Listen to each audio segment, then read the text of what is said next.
now two-time NCAA National Championship coach, Michael Offertstig. Coach, tell us about the excitement around this season, coming off a national title, being across the board the #1 ranked team in the country, and going in pursuit of a back-to-back championship. So this year was awesome. It was a lot of fun. We had a target on our back. A lot of people didn't think Columbia would have a chance to win. We won it 2 years ago, and so every match we fenced, everybody was coming out like it was the NCAA championship.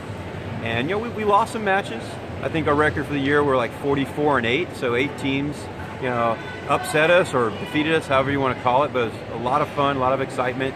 And going into the NCAA championships, we had a positive attitude, and our women's team started us off really well. They finished the 2 days with a 2-point lead, and then our men's team opened up the first day like they were champions already. I think we were ahead by like 10 or 12 points, and we finished 7 points ahead. And well, the most exciting part was our entire team was there. This year it was in Boston, so it was a little bit more reachable for the entire team. And they all took different mega buses and Bolt buses to get up, because the NCAA permits us from taking our entire team. And they probably all crowded into like 2 rooms, everybody that wasn't part of the NCAA.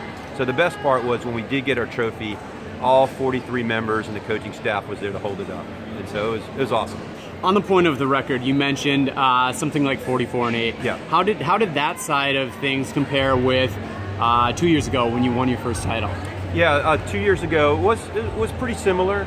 Our men's team, I believe, was 19-6. The women's team maybe lost. Yeah, they one. were. Yeah, I think they lost one. We lost to Penn State when our women's full team was at a World Cup.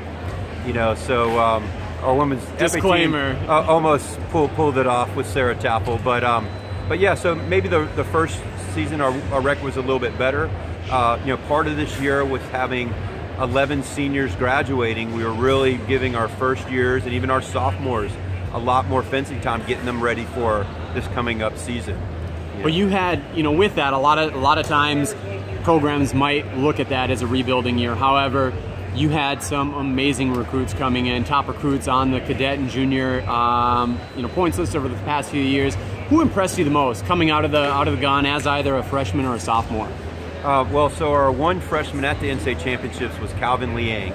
He was the only freshman there, and it's not because the other freshmen didn't qualify, but he was the one who really shot up, got chosen to go.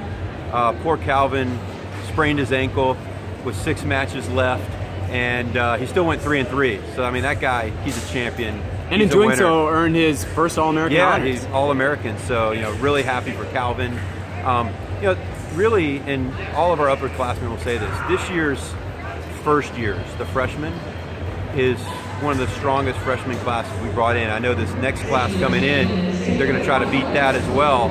But I mean, they're just amazing the way they just graft the team, just awesome teammates, whatever you need type of attitude, and just all around great. And some of the biggest notables, and of course I'm not aware of all of them, but you have Sam Mullis, a cadet world foil champion. You have Mick Yamanaka, who's a really strong men's epais.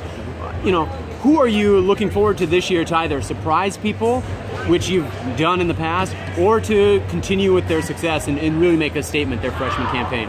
Yeah, I mean, Sam Mullis, coming in as a cadet world champion, and he just got 3rd in Division I, so he's ready. He's a Div 1 national champion last Division year. I, right? And the champion last year, right? Exactly. So I mean, he's a catch, and he's going to be awesome on the strip. And even more important, I'm sure you got to know him. He's a one of a kind.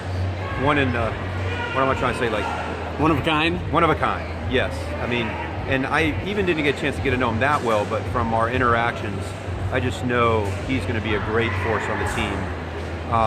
And a really helpful one in replacing 2 graduating seniors in Adam Matthew and Harry Bergman, exactly. Both All-Americans who've done great things at Columbia, and now moving on. And then 2 other men, you mentioned Mick Yamanaka, but Andrew Dotto, very strong men's saber fencer, and Alex Walker as well from Nelia. Both of them are going to come on very strong.